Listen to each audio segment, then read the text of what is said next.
We want you to brainstorm a little bit about what do you think a concierge does? And there's no wrong answer to this, so that's one of the great pop quizzes, right? No wrong answers. All right.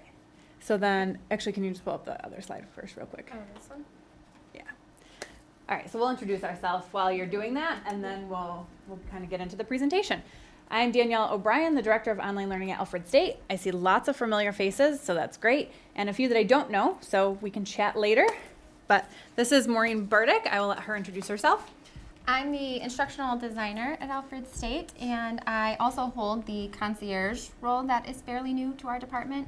And today we're going to be talking about extending the concierge experience through website design.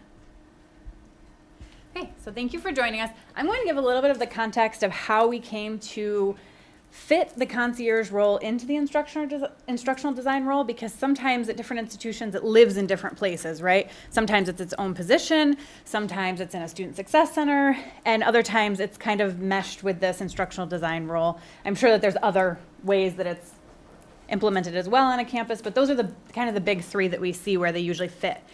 And for us, our Center for Online Learning really was focused on our online students, obviously. And we have success coaches that work with our online students, but we really wanted the Center for Online Learning to be the place where our online students could reach out and gain access to someone, a point of contact for them that was very specific to online. So that's how we kind of said, well, the instructional designer sometimes ends up answering those questions. I sometimes end up answering those questions from our students. It's just the two of us on our team, so it's not a really big staff.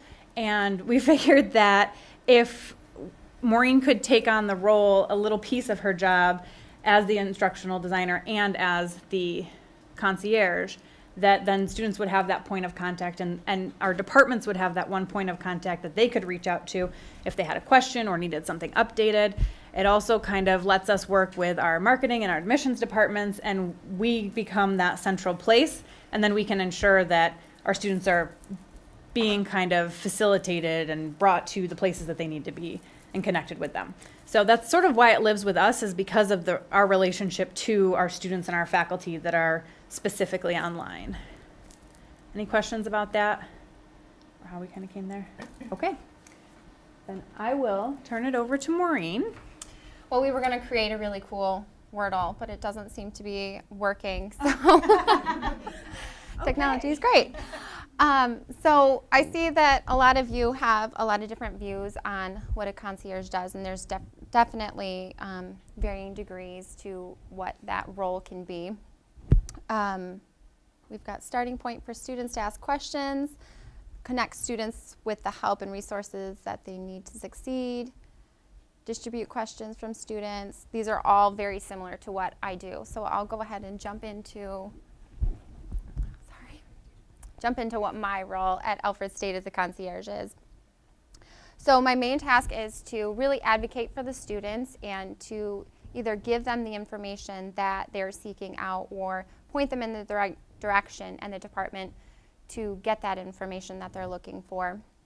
A lot of times it comes in the form of a phone call from a student or emails from a student, and I make those connections between them and the department that they're needing to get the information from. And within a few days or a week, I'll follow up with the student to make sure that that connection has been made, and if they haven't gotten their information, then we will figure out how to do that. Part of my job is to maintain the concierge handbook, and since this role is very new to our department, that is always going to be something that we're building upon and adjusting as time goes on and really developing on the role. The online student readiness course is a course that we have our students enroll in when they take their first online course.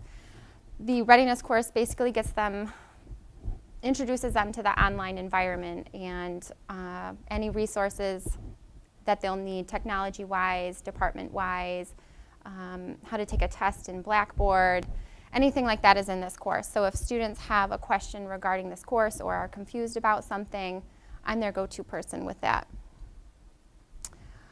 We offer a lot of summer and winter courses that non-matriculated students take, and they will email or call to get what the registration process is or how do they go about getting into this course. I am also their point of contact for that. So, coming into the next slide. One more thing, just the Concierge Handbook, that is something that SUNY actually created a template for. So there's the SUNY Concierge Handbook, and that's what we base our work off of there. Very true. Okay, so why an online student resource website? We were receiving an influx amount of emails and phone calls on what they need to do, who do they contact, how do they get this, how do they get that. It was taking up a lot of mine and Danielle's time, so we saw a need for a place where students could go at any time. They could access it whenever they needed or wherever they needed, where we really curate all of these online resources that would help them be successful in their online studies. The way the students navigate to the online student resources page is through myalfredstate.edu, which is a password protected website. The students have to log in with their credentials. After they log in, they are opened up to their home page, and on the left-hand side is quick links, and online resources is one of those links, or online education, and they'll click on that link. This will open them up to a new page which introduces the Center for Online Learning. It basically says what we do, what services we offer, the training we offer, contact information for Danielle and myself, and then also, as you can see it circled, the online student resources page is where they will click, and it opens up with an introduction of myself, who I am, what I can do for them, and what the page offers. Below my introduction, this is the start of the resources. We categorize the resources into 3 different groups: preparing for class, while you're here, and being career ready. Each resource in these groups pertain to where the student is in their academic journey. So if a student is just starting out in class, just getting to Alfred State, most of the resources that they would need are preparing for class. On the right-hand side, you'll see a little snippet of some of the resources that we have under that category. One, which is major, is a browser check to make sure that the browser that they're using is compatible with our systems at Alfred State. We offer a link to Bannerweb to register for their courses, the bookstore so they can order their books or see what books that they need to order. We also have a worksheet in there that they can download and use for reference throughout their studies. But each section has different resources that they'll need during that time, so it's very easy to locate, I need to learn how to take a test in Blackboard. So while they're here, under that section, they'll be able to click on the Taking a Test Online link, which will bring, each text is anchored, so it'll bring them right down to the content at the bottom of the page. And they'll open up a video which will actually show them how to take a test online. Okay. So while we were creating the site, we had some limitations, of course. Everyone loves that. Yes. Limitations, right? One is the site is password protected, so it's not a public site. It's easily accessible for students, but it's not as easily accessible as it could be. The page that we created is also just like every other Alfred State page we have. It's kind of boring, plain text, nothing unique, nothing special, which does not seem to draw our students to it or interest our students at all. Which brings me to the last disadvantage. We were unable to embed any videos, tutorials, pictures, flowcharts, anything. So it's just like when we review our online courses, we could not add those robust elements that we wish that we had. So those are definitely things that we would call disadvantages. Yep. Why is it locked down? Why is the page locked down? Oh, okay. So for that, we were only given permission to do this as a pilot in our intranet. So that's why we had to do it inside. And then we have some data that we'll share about student feedback. And what we're hoping to do is then to be able to move it outside and open it up to the public and more students and allow students to, I mean, I think it's really a marketing standpoint, right? If students can see that you've curated this information and you've created an online space for them where you're saying these are the things that are really important to you, that's something that students really appreciate, but they want to know that before they get their, sign up for classes and pay you. So we're working on that transition, but I think this was more of, we were trying to see what the perception was of the students and how if they even thought that the information was valuable, and if we chose the right things to give them links to, I guess, and we have that data which we'll share. So I think that's more of, basically we were given permission to put it behind the password protected website to see how it went, and with the hope that then we can move it outside for next semester or for the fall. No, there's no confidential data. I mean, and it's all links that really go out to public videos or things that are public, which is kind of interesting, right? Pretty much everything we link to is already public, but we had to curate everything inside. Welcome to SUNY, right? So, I mean, it's just one of those things where when you're piloting it, right, it's a lot easier to say, well, we'll keep it behind this password protected thing. We'll get some data for you, and then we'll hopefully be able to transition it out. So that's why we have that process. Yeah. Okay. Anything else? No. All right. So advantages to the site is it is easily accessible and easy to navigate. Like I said earlier, when I developed the different categories, everything is anchored. So if you want to take a quick look at the top and click on what you need, you don't have to scroll through all of the text to find out where your content is that you need. Also, the way that it's categorized makes it quicker for students to access what they need, depending on where they are in their academic studies. The site is 24/7. They can access it at 2 in the morning or 2 p.m. on campus, at home, wherever they need, they always have access to the site. Also, another plus is that the site is low maintenance for us. We only have a couple sets of material in there that may need to be updated through like once a semester or even yearly, but the links that we have on there take them to another page that is updated regularly and frequently, so it's low maintenance on our end. And I think that the low maintenance thing was really key for us being a 2-person shop, is that we didn't want to copy and paste large chunks from someone else's website or from another part of our website, right? And then have to redo that every semester or every year. So that's part of why I know more clicking is not always better, but accurate information is certainly always better. So that was a good way for us to be able to maintain this curation of documents and know that the students were always going to have the most up-to-date information. If someone went in and changed it yesterday, they didn't have to tell us, we didn't have to go look for it. It's there for those students. And that was really a big part of why we chose to link to a lot of other resources and websites, was for that low maintenance effort on our part, and to ensure that the students are getting the most accurate information in the most timely way. Okay, student feedback. As you can probably guess, we did not get the high response rate that we were hoping for. We couldn't give away an iPad. No, we could not give anything free away, so there was nothing to jump on. We sent it to about 370 students, and 22 responded back. And out of the 22, we had to throw away 2 surveys because they were inaccurate.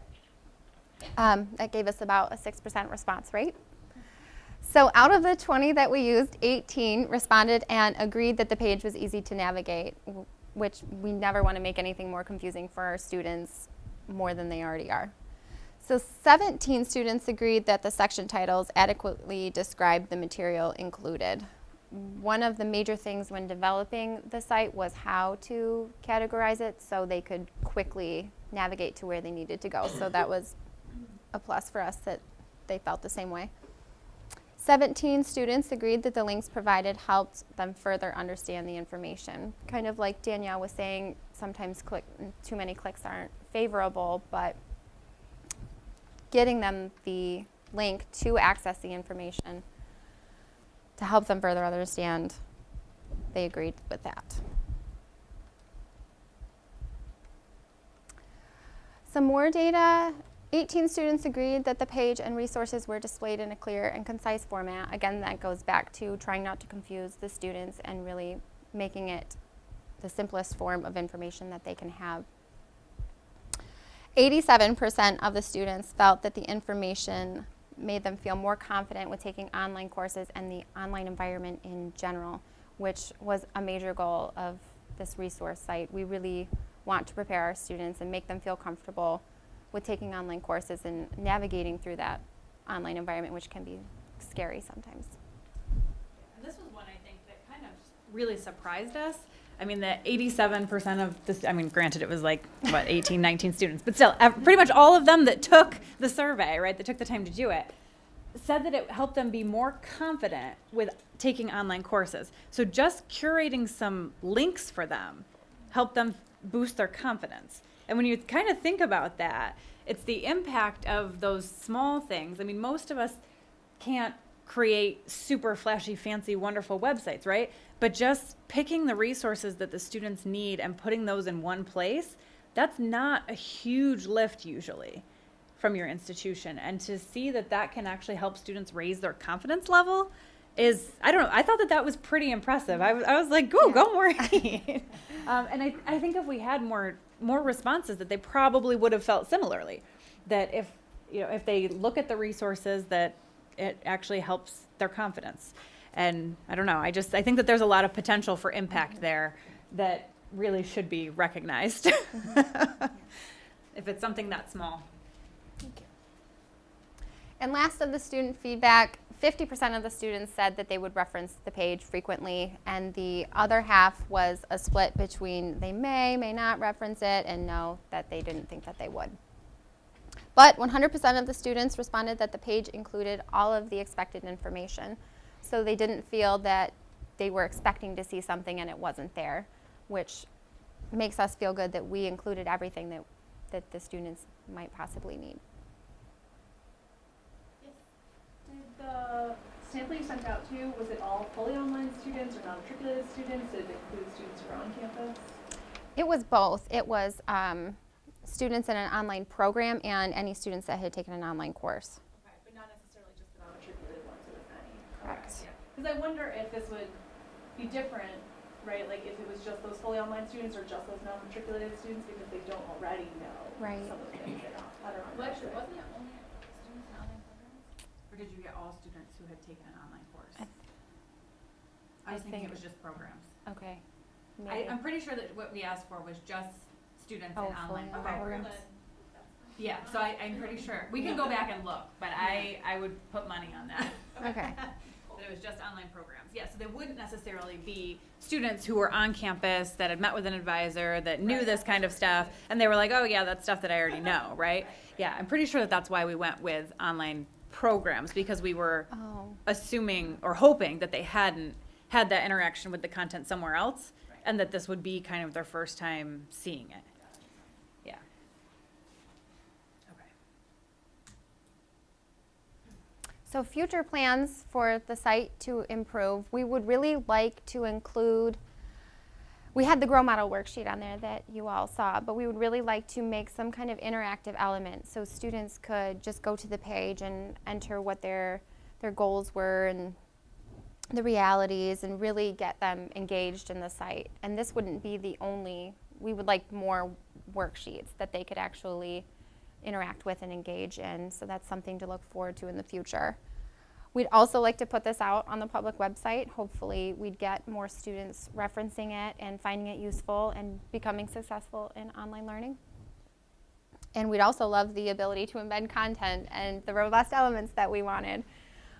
But these are all things that hopefully can gradually happen and make this page more successful and our students more successful in online learning. So we talked about the Grow Model. Has anyone not heard of that before? Kind of what it is? Okay, so we try to use it, our success coaches use it, and we use it with our online students. It basically asks the students to identify a goal, whatever their goal is in the course. It could be to earn an A, to earn a C, to complete every assignment on time. So whatever their goal is, they get to create that. And then the R is for the reality of your situation. So if your goal is to earn an A, but you have kids and a full-time job and maybe a couple other demands, of aging parents or something, right? You might not be able to earn that A. So the reality of your situation is then kind of taken into consideration. And then we look at the O, which is your options. So what are your options, right? Shoot for the B, still shoot for the A, but be okay if you get a B.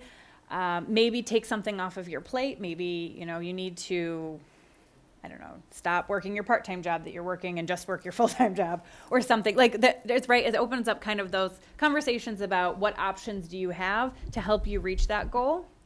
And then the W is really kind of reflecting and thinking, okay, so what are you going to do next? So what can you do? And given the goal that you've created, the reality of your situation and your options, which one can you choose and which one are you going to be most okay with? And because a lot of our online students are non-traditional students, a lot of them have very traditional views of and expectations of themselves. So when they were in high school, they think that they're going to be able to do the same thing or go through college the same way, right? Or maybe they attended college, earned their associate's degree, and now they're coming back to us often 10, 12 years later, trying to earn their bachelor's degree online. And it's they're in a very different place in their life. And sometimes it's us helping them reframe how they are going to approach education. So with our non-traditional students, we're really finding that this worksheet, it's pretty simple, but being able to really have them think through a lot of times the reality of their situation is where some of our students start to say, oh, yeah, maybe I need to adjust my expectations of myself a little bit so that I don't feel like I'm letting myself down or letting other people around me down, and that I can maintain the responsibilities that I do have in my life. So the GROW model has been great for us. Does anybody have questions about that? Or, yeah, go ahead. Well, go ahead. What's about growth? Yeah. So, did you work with Career Services to flesh out how you approach that part of your website? We don't link to, we link to a lot of things with Career Services and we talk with them a lot. The GROW model is actually more out of our Student Success Center for us. So we've had more conversations with them, which I guess that's just sort of where it lives at Alfred. You said there were three different kind of categories, right? One was with Career Services and the other two, the academic and student services, earlier in the presentation. So, yep.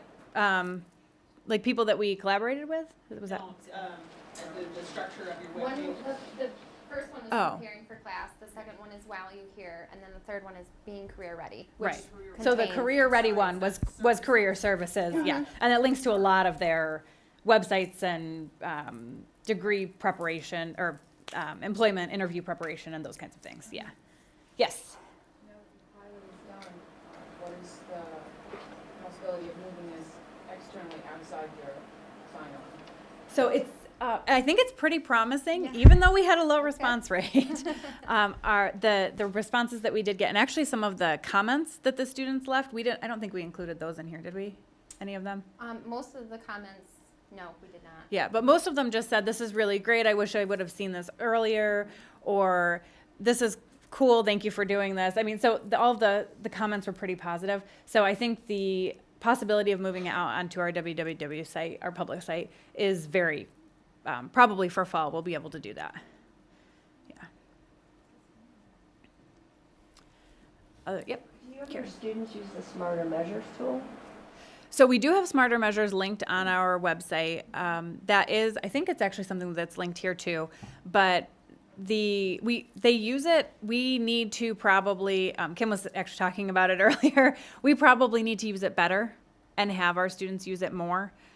I mean, it's out there. It's one of those many tools that's available to them, but we don't necessarily funnel them to it like we probably should. Or do you review the results with them? The success coaches can. I don't believe that they do unless a student reaches out for some sort of an appointment. Yeah.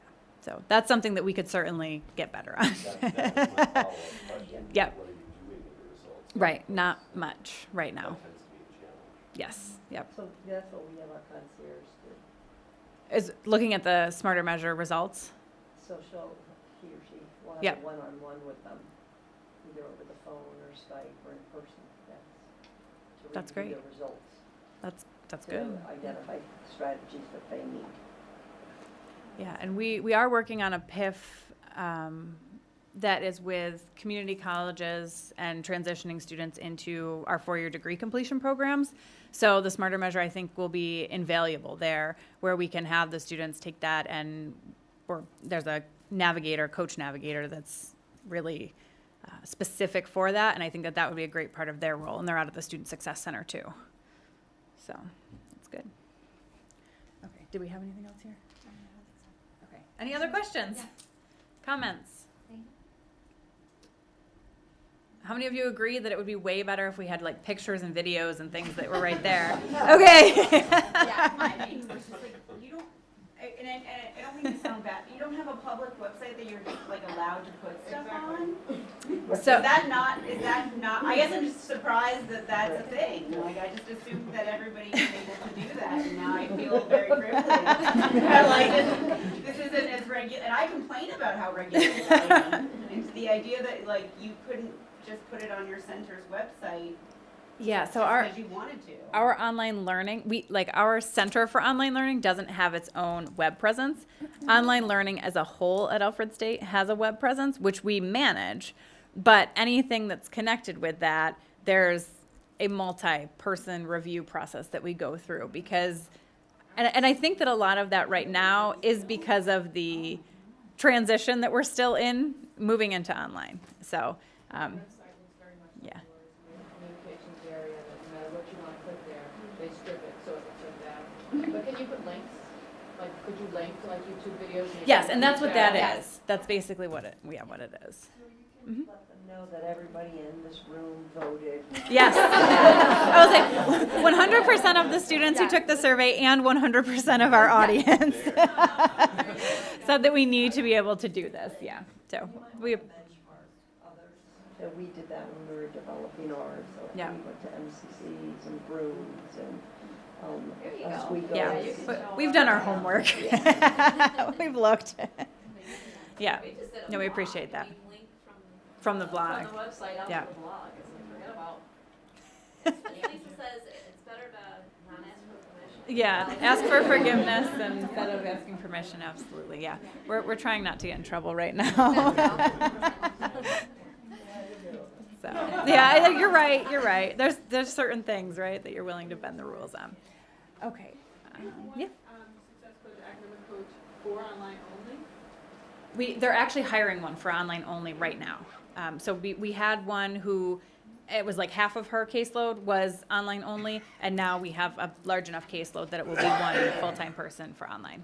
And do they email, do they do video, how do they? A lot of their meetings are done through Collaborate Ultra, so they still get that face-to-face interaction, but they will do, phone calls and email are usually primary, but our success coaches prefer using Collaborate Ultra because then they get to see the students. But a lot of times the students are like, oh, call me while I'm driving, from this to that. And it makes sense because so many of our online students are non-traditional students. So that's when they have the time, and that's when we meet them where they are. Yep. Other questions, comments? Okay, thank you very much.